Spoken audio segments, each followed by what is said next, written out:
Paytm app లో 2.6 మిలియన్ల మంది పుష్ప 2 సినిమా పట్ల ఆసక్తి కనబరిచారు. ఏ భారతీయ సినిమాకైనా ఇదే హైయెస్ట్. ఇక బుక్ మై షో యాప్ లో 1.8 మిలియన్ ఈ సినిమా పట్ల ఇంట్రెస్ట్ చూపించడం విశేషం.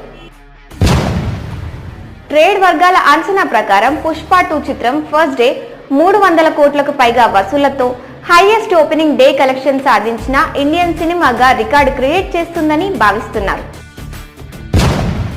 పుష్ప 2 ది రూల్ ట్రైలర్ అత్యంత వేగంగా 150 మిలియన్ల వ్యూస్ ను సొంతం చేసుకొని కొత్త రికార్డును నెలకొల్పింది. అలానే 15 గంటల్లోపే 40 మిలియన్ల వ్యూస్ అందుకున్న first south India movie trailer గా ఇది నిలిచింది. పుష్ప 2 సినిమాలోని ఐటమ్ సాంగ్ కిసిక్ అత్యంత వేగంగా 18 గంటల్లోనే 25+ మిలియన్ వ్యూస్ సాధించిన సౌత్ సినిమా సాంగ్ గా రికార్డు సృష్టించింది. పాట్నాలో జరిగిన